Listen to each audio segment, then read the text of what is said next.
Sir आपने बताया कि आपको है 12 साल का एक्सपीरियंस, लेकिन ये जो 12 साल का करियर टाइम रहा इसमें बहुत सारे अप्स एंड डाउन्स हैं, लेकिन कई बार ऐसा पूरे करियर में ऑप्शन आता है कि उसमें ऐसा लगता है कि यार हम कर क्या रहे हैं। हमने जो सपने देखे, हमने जो मतलब देखा हुआ है कि कार लेना है, घर बनाना है, वो तो उससे पूरे होते हुए नहीं दिख रहे हैं। कई बार लगता है क्योंकि हम पहले समय से पहले सोचा था, तो उस समय अपने आप को कैसे उसी डायरेक्शन में बनाए रखा और कैसे मतलब चीज़ें हुई, क्योंकि हम जब भटकते हैं ना उस समय सही डायरेक्शन पे एक ही जगह चलते रहना बहुत ज़्यादा जरूरी चीज़ होती है। कैसे किया?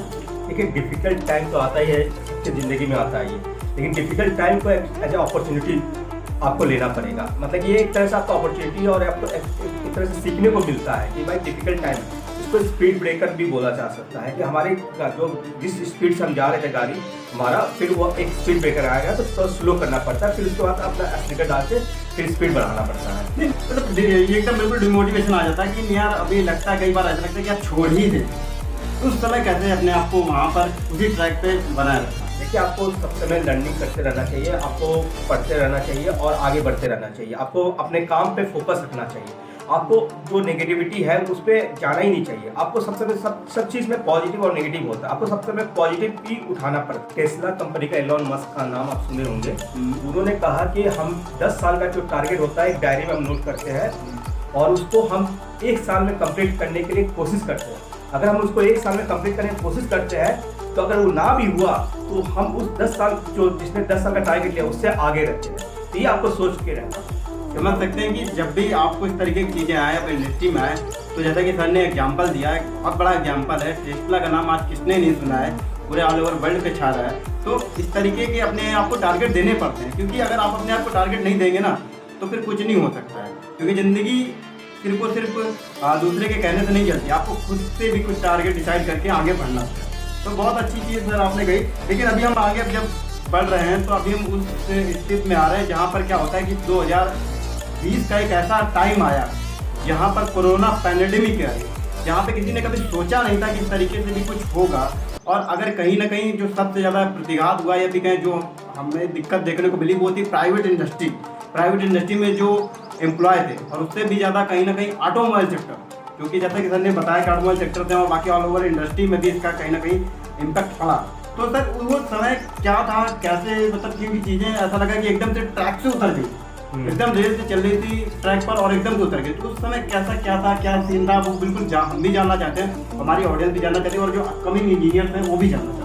एक्चुअली उस टाइम बहुत मतलब कि एक तरह से हमारे लिए हम लोग के लिए ब्लैक डे था, क्योंकि हम लोग को कंपनी हम लोग का सैलरी इसलिए इस बेस पे देती है कि हमारे सेल कितना हुआ, प्रोडक्शन हुआ तभी सेल मिलेगा। अब कंपनी को ओनर को ही इनकम नहीं आया, वो हमारे को सैलरी कैसे देगी? उसका भी एक रीजन है कि फैक्ट है कि भाई वो बेचारा कमाया ही नहीं तो कहाँ से वो आपको सैलरी देगा।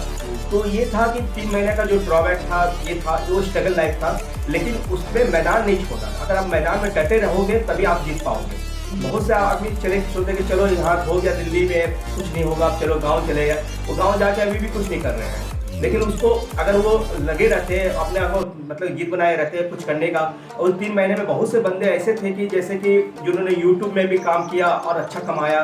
बहुत से स्कोप आपको ढूंढना पड़ेगा, आपको अपने ऑप्शन रखने पड़ेंगे। क्योंकि वो जो दौर था मुझे लगता है सर मतलब ऐसा था ना कि यार चलो 1 महीने हो आदमी तो चलता है, 2 महीने, वो पूरा का पूरा साल 1.5 साल चला, जिसमें क्या हुआ कि ऑटोमोबाइल इंडस्ट्री जो इंडस्ट्री थी बिल्कुल बैठ गई। और जैसे कि बड़ी बड़ी पोस्ट के लेवल के लोगों का बड़ा मतलब बुरा हाल हो गया कि यार करें तो करें क्या। तो वो एक बहुत बड़ा चैलेंज था कि उन्होंने अपने आप को कैसे उस समय देखा और क्या करियर ऑप्शन चूज किए, क्या वो डिस्ट्रैक्ट हो गए या दूसरी जगह पे चले गए। वो एक कहीं ना कहीं मैं पूछना चाह रहा हूँ कि देखिए ले ऑफ तो होता है, हर एक इंडस्ट्री में एक बुरा दौर आता है। वो ले ऑफ हुआ था, बहुत से एम्प्लॉय को कंपनी ने फायर कर दिया, ये कर दिया। लेकिन वो लोग जो मैदान में रहे और फिर आपको इंटरव्यू देना है, 2-3 महीने का इंटरव्यू देना, आपको प्राइवेट जॉब में ये मान के चलिए कि 3 मंथ का सैलरी आपको अपने सेविंग अकाउंट में बचा के रखना है, जो आपको कभी भी मतलब कि इस टाइप का सिचुएशन आए तो आप टैकल कर सकें। क्योंकि 3 मंथ ऐसा चीज़ होता है कि आपको जॉब कहीं मिलेगा नहीं, आपको रोटी का लाला पड़ जाएगा, लेकिन वो आपको 3 मंथ का जो बैकअप है आपका सेविंग अकाउंट में, अब 3 मंथ में जॉब ढूंढ लीजिएगा। मानते हैं उस टाइप का सैलरी उतनी सैलरी में नहीं ढूंढ पाए तो कम सैलरी में, थोड़ा सा कम सैलरी में नेगोशिएट करके आप ढूंढ लीजिएगा। मेहनत करते रहेगा तो आपको रास्ता मिलेगा ही। मोस्टली आपका कहने का मतलब है कि आपको बैकअप प्लान के तहत चलना है, क्योंकि ये तो हमारा कोरोना पैंडेमिक आए, लेकिन कोई भी सिचुएशन आ सकती है ऐसी जहाँ पर आपको इस तरीके से चीज़ें हो सकती हैं। ठीक है। तो वहाँ पे बहुत ज़्यादा जरूरी चीज़ हो जाती है कि आप अपने आप को कैसे तैयार करते हैं, प्रिपेयर करते हैं, कैसे मोटिवेट करते हैं, क्योंकि अर्निंग का सोर्सेस सर बंद हो जाता है। तो हम एक चीज़ ये पूछा जाएगा कि सर मान लीजिए कि जब कोरोना पैंडेमिक आई, सिचुएशन आई उस समय क्या हुआ कि किसी की 80,000 सैलरी थी, किसी की 90,000 सैलरी थी, ठीक है ना। अचानक से क्या हुआ कि एक मैनेजर लेवल का बंदा मान लिया, उसे फायर कर दिया गया और उसके बाद में क्या हुआ कि वो बिल्कुल जीरो पे आ गया। क्योंकि जैसे कि आपने कहा कि बच्चे की पढ़ाई हो गई, घर के खर्चे हो गए, सब सारी चीज़ें चल रही होती हैं। तो कितना सही था ये प्राइवेट इंडस्ट्रियों का, क्योंकि ये चीज़ कहीं ना कहीं एक उसको आसमान से ज़मीन पे पड़क है। देखिए ये मतलब कि ये तो है ही है। अब वर्ल्ड वार हो जाए तो भाई दुनिया में बहुत से ऐसे कंट्री होता है जो तबाह हो जाता है, लेकिन आदमी को पॉजिटिव अप्रोच लेकर चलना पड़ता है। ये पैंडेमिक आया था, मानते हैं कि इसमें बहुत से को नुकसान हुआ, लेकिन फिर आने वाले टाइम में मार्केट में बूम हुआ। ऑटोमोबाइल सेक्टर ऐसा उठा कि आपको बहुत से जॉब फिर अपॉर्चुनिटी आए, तो उसमें हिम्मत नहीं हारना है। मानते हैं कि 80,000 का सैलरी नहीं था तो 60,000 का भी मिल रहा होगा, तो आपको जॉब लेना पड़ेगा, आपको जॉब करना पड़ेगा, आपको अपना लाइन नहीं छोड़ना है, आपको इसमें पैसा है वो नहीं छोड़ना है, आपको लगे रहना है। मतलब यही कि ब्लैक टाइम एक आता है, वो एक ब्लैक टाइम था और उसके लिए हमें प्रिपेयर रहना होता है। तो सर मतलब मान लीजिए कि सब सारी चीज़ें हो गई और अभी जब आपने बैक किया कोरोना पैंडेमिक के बाद में, तो चीज़ें कितनी बदली हुई नज़र आई या फिर वैसे ही था जैसे आप छोड़ के गए थे 1-1.5 साल पहले? तो कैसा क्या मतलब फिर लगा वापस आने के बाद में? क्योंकि ये जो कोरोना आया इसमें हमें ये सीखने को मिला कि भाई कभी भी जिंदगी में कुछ भी हो जाता है, जिंदगी लाइफ इज अनप्रेडिक्टेबल। मतलब कि हम तो प्रेडिक्ट नहीं कर पाते कि क्या कभी क्या हो जाए, आज भूकंप आ जाए तो क्या हो जाए, कि कुछ भी हम लोग प्रेडिक्ट नहीं कर पाते। हमें लेकिन एक डीप प्लान करके अपना सेविंग को अपना मजबूत बना के रखना है। ये जो डीप प्लान की बात कही है ना, इससे मैं बिल्कुल जोड़ना चाहूँगा कि ज़िंदगी में कुछ भी आप हो, किसी भी लेवल पे हो, लेकिन आपका जो बैकअप प्लान के नाम से मैं इसे पुकारता हूँ कि बैकअप प्लान जरूर होना चाहिए। क्योंकि आप किस समय कहाँ गिरेंगे कुछ पता नहीं है, अनप्रेडिक्टेबल चीज़ें हैं और उस समय आपको उठाने वाला कोई नहीं मिलेगा, आप खुद ही आपको उठना है और उस समय आपका बैकअप प्लान काम आएगा, ठीक है ना। कोई आदमी कितना भी ऊपर पहुंच जाए, लेकिन कभी ना कभी उसका आता है बैक अलाउंस आता है कि वहाँ पर आपको दिक्कत देखने को मिलेगी। हाल ही के दिनों में अभी अडानी के शेयर अचानक से गिरने लगे, तो क्या हुआ कि वो इतना बड़ा लेवल का बंदा था, उसने टैकल कर दिया। लेकिन जो इंडस्ट्री लेवल पे बंदा होता है ना, मैनेजर लेवल पे हो, भले डीजीएम लेवल का बंदा हो, लेकिन बड़ी चीज़ ये होती है ना कि अगर वो आज के दिन भी अगर इंडस्ट्री गिर जाए ना, या फिर वो अपनी पोस्ट से गिर जाए, तो उसके बाद में कोई ऑप्शन नहीं बचेगा। लेकिन जो जितना भी बड़े लेवल पे होता है ना, मतलब उससे बैकअप प्लान जरूर रखता है। तो आप भी बैकअप प्लान के साथ में हरदम चलिए, इंडस्ट्री हो, एजुकेशन हो, कुछ भी हो, हर जगह पर रखिए। ये जो बैकअप प्लान वाला मेरे ख्याल से आपने बोला सर बहुत अच्छी चीज़ है, क्योंकि ज़िंदगी में जब आपके पास में कुछ नहीं होगा तो आपकी खुद की टैलेंट और आपका जो प्लान होगा बैकअप प्लान को कहीं ना कहीं काम आता है। देखिए इंसान दो तरह से कमाता है, एक एक्टिव इनकम, एक पैसिव इनकम, ठीक है। एक्टिव इनकम है कि हम जा रहे हैं, सर्विस कर रहे हैं तो हमें सैलरी मिल रही है। आप कहीं भी आप कुछ आप मतलब कि डॉक्टर अपना सर्विस दे रहा है तो उसको सैलरी मिल रहा है, टीचर अपना एजुकेशन दे रहा है तो सर्विस मतलब तो सैलरी मिल रहा है, वो एक्टिव इनकम हो। पैसिव इनकम ये होता है कि आपने कहीं पे घर बना के रेंट पे दे दिया, वो आपका पैसिव इनकम। आप कुछ भी नहीं करिएगा तो आपको पैसिव इनकम ऑटोमेटिकली आ रहा है। आपने बैंक में इतना पैसा डाल दिया, आपको इंटरेस्ट आ रहा है, वो आपका पैसिव इनकम हुआ। तो इसी तरह आपको पैसिव इनकम के बारे में सोचना है कि भाई जब कुछ भी हो जाए तो भी हमारा इनकम जो है हमारा वो आते रहे। मतलब टाइप ऑफ इनकम्स जो है ना, सिर्फ सिंगल नहीं होना चाहिए, मल्टीपल होना चाहिए, क्योंकि किसी भी समय कुछ भी हो सकता है। कोरोना पैंडेमिक ने हमें ये सबसे बड़ा कहीं ना कहीं ज्ञान दिया है, ये भी कहें कि शिक्षा दी है कि आपको सिर्फ और सिर्फ एक चीज़ पे भरोसे नहीं रहना। क्योंकि जब आप गिरेंगे ना तो उठाने वाला कोई नहीं होता है, आपके अपने भी नहीं उठाते हैं। उस समय जरूरी होता है कि आपके पास में जो सोर्स ऑफ इनकम है, क्योंकि आज के समय में पैसा ही सब कुछ है और उसके लिए हम काम कर रहे हैं। अगर वो आना कहीं से बंद हो जाता है ना, तो इस दिमाग में कुछ बचता नहीं, सारा का सारा कुछ ब्लैंक हो जाता है।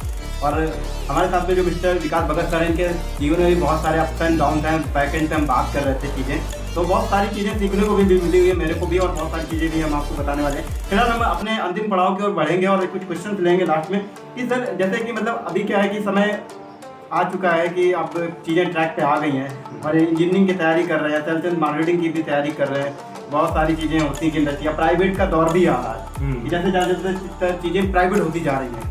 तो जो आज का यूथ है उसके लिए मतलब क्या कहना चाहेंगे कि जो अभी तैयारी कर रहा है इंजीनियरिंग की या फिर जैसे जो भी इंडस्ट्री में स्किल्स होती हैं उसकी, तो कैसे अपने आप को इंडस्ट्री में? देखिए आपको सबसे पहले कि आपको जिस फील्ड में आप तैयारी कर रहे हैं उसको आपको सब समय अपग्रेड रहना पड़ेगा। जैसे कि आईटी में है तो आईटी भी मतलब कि एक टाइम के बाद मतलब कि होता है कि वो वो काम नहीं आता, उसको अपडेट करना पड़ता है, अपने को अपग्रेड करना पड़ता है। डॉक्टर की भी पढ़ाई होती है, जो आपको लेटेस्ट मेडिसिन आता है उसके बारे में स्टडी करना पड़ता है। उसी तरह इंजीनियरिंग का भी होता है कि अभी पहले मैकेनिकल था, अब गाड़ियाँ भी व्हीकल भी आ रही है इलेक्ट्रिकल, तो उसके तरफ भी मतलब झुकाव जा रहा है, तो उस पर भी आप स्टडी कीजिए। आने वाले टाइम में इलेक्ट्रिकल का दौर आएगा, तो मैं सजेस्ट करूंगा कि इलेक्ट्रॉनिक्स इलेक्ट्रिकल में जाइए, आईटी फील्ड में जाइए, मैकेनिकल में भी जाइए, लेकिन उसके बारे में आपको स्टडी और अपग्रेड करना है अपने आप को। ऐसा नहीं कि मैं मैकेनिकल में हूँ तो मैं इलेक्ट्रिकल के बारे में नहीं सीखूंगा, इलेक्ट्रिकल के बारे में नहीं पढ़ूंगा, उसको भी आपको अपग्रेड करना है। कंपनी आजकल देखता है कि कोई भी बंदा लेने से पहले ऑलराउंडर है कि नहीं। पहले था कि बैटिंग जो करता था वो चल जाता था कि बैटिंग कर रहा आप बॉलिंग करो, अब तो मतलब क्रिकेट में भी ऑलराउंडर का आ गया, उसी तरह कंपनी में भी ऑलराउंडर होना चाहिए। वो चाहते हैं कि हमें मल्टीपर्पज बंदा मिला है जो सारे काम कर सारे काम। तो डेफिनेटली चीज़ ये सिंपल से अगर बात में कहना चाहें तो ये है कि जब भी आपको कहीं पर भी जाना है ना, तो ऐसा नहीं सोचना कि यार मैं इलेक्ट्रिकल चाहिए तो इलेक्ट्रिकल ही सीखूंगा।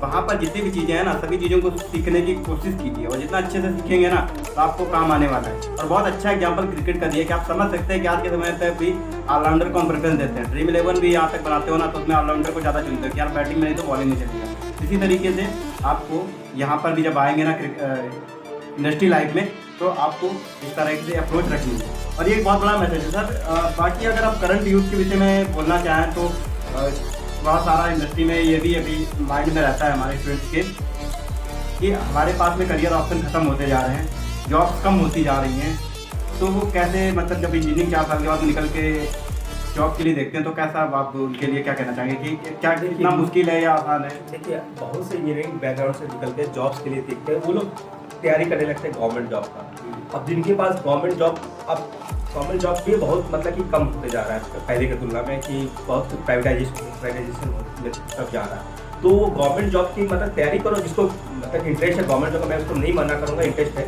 लेकिन जिसके फैमिली बैकग्राउंड वो नहीं देते उतने साल के, आपको इतने साल में तैयारी करने के लिए आपको फाइनेंशियली बैकग्राउंड मतलब मदद नहीं कर पाते, तो उसको प्राइवेट में आना चाहिए। स्टार्टिंग तो करें अपना कैरियर, वो 5 साल में आपको मतलब कि एक गवर्नमेंट जॉब 5 साल में आप निकाले, आपने कोई रेलवे का मतलब कि अच्छा इंजीनियरिंग कोर्स 5 साल में निकाला, लेकिन प्राइवेट जॉब में भी आप कहीं से 15,000 से स्टार्ट करते हो तो 5 साल में आप 60,000 70,000 तक पहुंच सकते हो। ऐसा नहीं है कि नहीं है, बहुत से मार्केट में स्कोप है।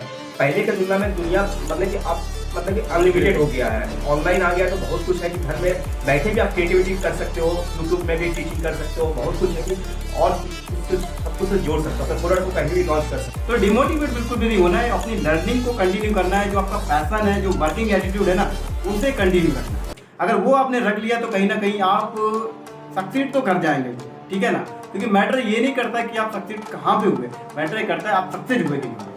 दैट्स द थिंग, मेरे को लगता है कि वो बहुत बड़ी चीज़ है। और एट लास्ट में अगर विकास सर अगर आप मैसेज देना चाहें करंट यूथ के लिए तो क्या होगा अगर आप 2 लाइन देना चाहें? देखिए, मेरा मानना है कि कोई भी यूथ है कहीं भी है, आपको पहले अपना इंटरेस्ट देखना है। मैं ऐसा नहीं बोलता हूँ कि farming is not a good thing. अगर फार्मिंग में आपको इंटरेस्ट है, आपको अच्छा नॉलेज है, तो फार्मिंग में भी ऐसा चीज़ है कि आप उसमें भी आगे बढ़ सकते हैं, उसमें भी यूट्यूब वीडियो बना के आप डाल सकते हैं, उससे भी सोर्स ऑफ इनकम बना सकते हैं। आपको कोई भी इंटरेस्ट देखना है कि आपको किस फील्ड में इंटरेस्ट